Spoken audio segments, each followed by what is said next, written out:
Ladies and gentlemen, welcome back to the channel and welcome back to Black Ops 6. With the release of Nuketown and the double XP weekend that we have now, it's a great time to level up your guns, level up yourself, get through those procedures and everything.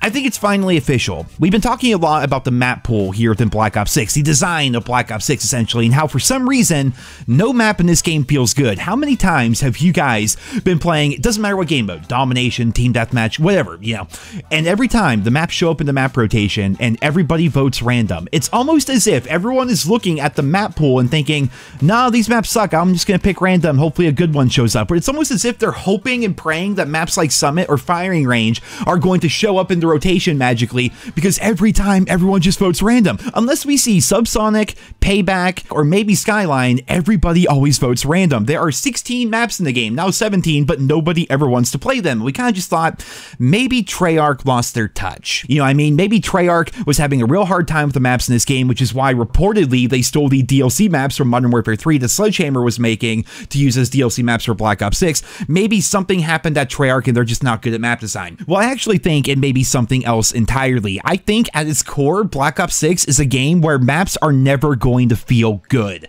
because of how the game fundamentally is designed. Hear me out on this one, right? Nuketown is out. It is one of the most tried and true and tested maps in Call of Duty history. Every year it plays the exact same. It's freaking Nuketown, for crying out loud. Obviously, it was a little bit different in Black Ops 3 because we had advanced movement and specialist. It was a bit different in Black Ops 4 because we had specialist, but still, Nuketown is Nuketown. There is no more tried and true map in the history of the Call of Duty franchise. And yet when they put it here in Black Ops 6, depending on your lobby, it still feels terrible. Every now and then, skill-based matchmaking throws you a bone, and the map kind of feels okay. But the majority of the time, which I played the map for about 3 hours earlier, the map feels terrible, and I think it's because of how Black Ops 6 is designed, which is also the reason why so many maps in this game don't feel good. When you combine thick skill-based matchmaking, which of course we always talk about that, but skill-based matchmaking is at the forefront of the COD community when it comes to anything multiplayer related.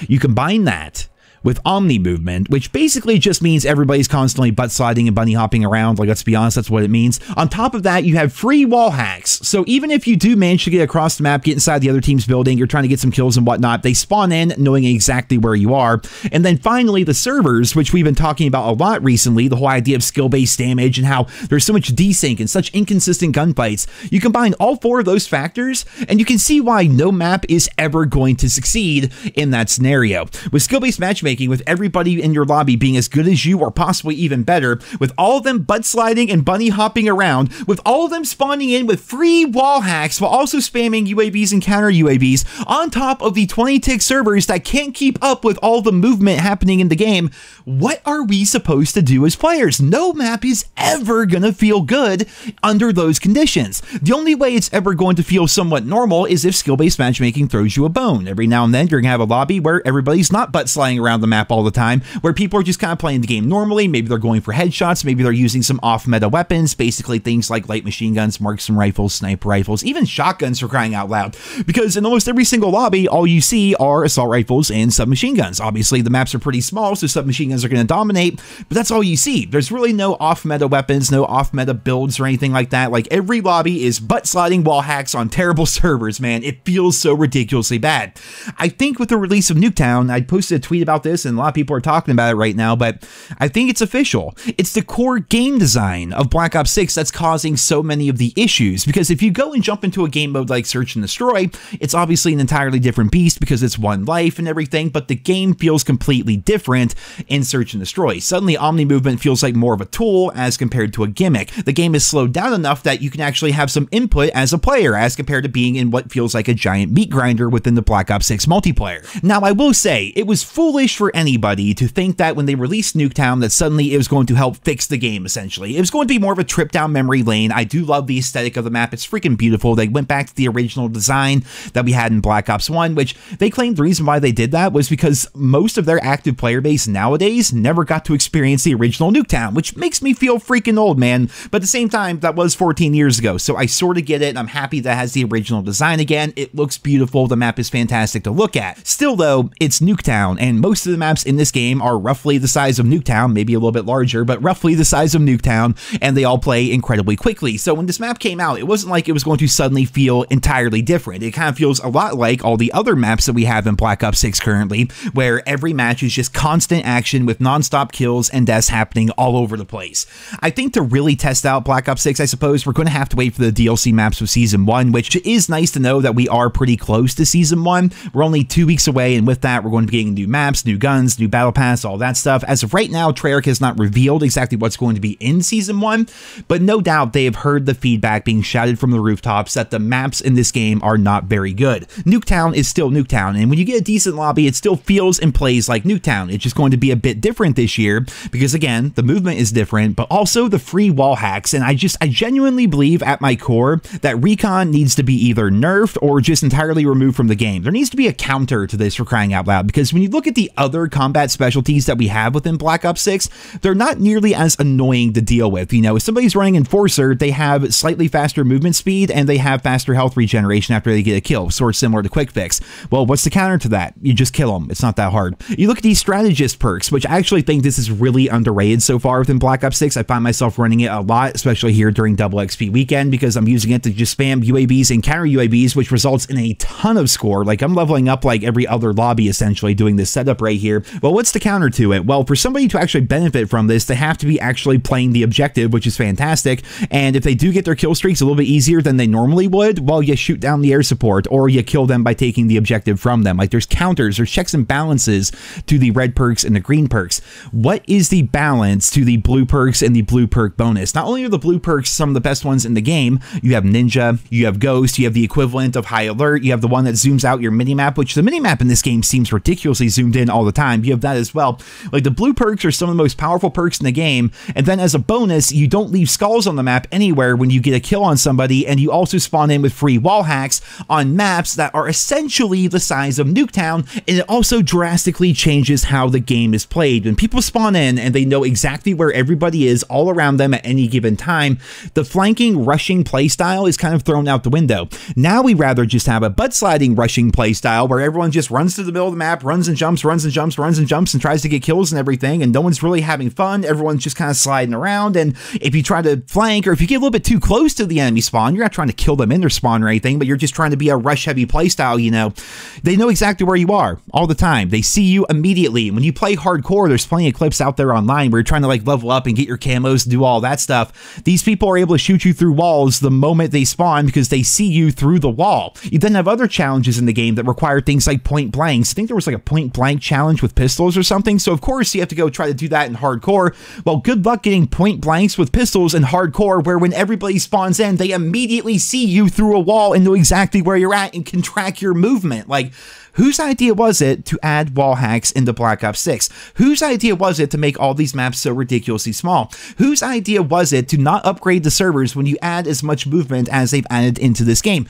Whose idea was any of this? I did see a clip the other day, I think it was from Nadeshot, which I've actually been watching a good amount of him over on Twitch as of late, and he said this. He heard a theory, and he's not sure if it's true or not, but he kind of was like leaning towards it a little bit, it seems, that Black Ops 6 was in development for 4 years. We all hear that, right? 4 years, 4,000 devs, or whatever the mantra is nowadays. We hear all that. Is it possible that Omni Movement was a gimmick that was added to the game later on? Because at times Omni Movement can feel good, but with skill-based matchmaking, it just kind of makes things random as everybody is always jumping and sliding and everything, and the maps are also ridiculously small to boot. If the game did not have the cracked out movement that we currently have, how different would it feel? If we had Black Ops 2 style movement on these maps, would they play a lot better? I have a feeling that they might. The development of Black Ops 6 has been pretty much shrouded in mystery. They don't really talk about it too much, and what's really interesting to me is a lot of the old guard that made all the iconic Treyarch games back in the day are no longer there for one reason or another, which is why when you play this game, it looks like a Black Ops game, but in a lot of ways it doesn't really feel like a Black Ops game, especially when it comes to the multiplayer maps. It does not have that same level of Treyarch polish, you know what I mean? I've always considered Treyarch to be one of the best map makers out there. Like, a lot of the iconic maps all throughout Call of Duty's history were made by Treyarch. Obviously, Infinity Ward did a great job with a number of maps. Sledgehammer Games has killed it with a number of maps as well, but Treyarch has so many bangers to their name. But here in Black Ops 6, so far anyway, What do you got? Is Payback the best map that we have? The map that's objectively smaller than Nuketown? Or maybe is it Skyline? But is Skyline going to go down in history as one of the best maps ever? Like, I don't see that either. It's just, I don't know what's going on with the maps in this game, man. But adding Nuketown today definitely had me kind of like rethinking the entirety of the Black Ops 6 multiplayer. It may very well be a situation, I suppose we're definitely going to see more during Season 1, but it may be a situation where it's not even necessarily the maps anymore. It's just how the game is, with the movement, with the awkward time to kill, the server instability, and the free wall hacks that pretty much everybody is running right now. With those 4 things happening, I don't think that any map can really succeed. I'll be curious to see what happens as we get more maps in the future, but like, I'm trying to think, man, firing range, for example, how differently would firing range play within Black Ops 6 as compared to a game like Cold War or Black Ops 4, even going back to the original Black Ops or anything like that? How differently would firing range play? What about Summit? What about all the iconic Treyarch maps that they've released throughout the years? I don't know. I guess we're gonna have to wait and see, ladies and gentlemen, but I will say that when skill-based matchmaking throws you a bone, Nuketown is still Nuketown, and double XP feels incredible. It's nice to level up and go for your headshots, do all that stuff. Like, the game itself is still fine. It's still playable. I'm just saying there are some serious issues that need worked out right now within the game, but Treyarch isn't talking about that. Right now, they're still doing that big pat themselves on the back kind of thing because they sold a bunch of games at launch and it was like the most played Call of Duty game ever and everything, and I'm a bit nervous about the future as we get closer to Season 1, because if history is any indicator, which I pay attention to this stuff every single year, I've been covering the game pretty much professionally here for 13, 14 years now, almost every year around this time, right after Season 1 drops, they typically take a massive vacation. Who remembers that? Remember when Sledgehammer Games had like the most broken game ever with Vanguard and nobody was actually in the office to do anything about it, and the game was essentially on fire, both figuratively and literally? Like, every match was just nothing but thermites everywhere, so much so that the game would crash because there was too much fire being rendered on your screen. They were on vacation that entire time. It was like a month and a half and there was no real updates whatsoever. I'm nervous that the same thing might be happening to Black Ops 6, but again, we are going to have to cross that bridge when we get to it. Ladies and gentlemen, that's it for this video here today. I hope you guys all enjoyed it. Leave your thoughts and feedback on not only Nuketown, but the entirety of the Black Ops 6 multiplayer experience down there in the comments. Thank you all so much for listening, and I hope you guys all have a wonderful day.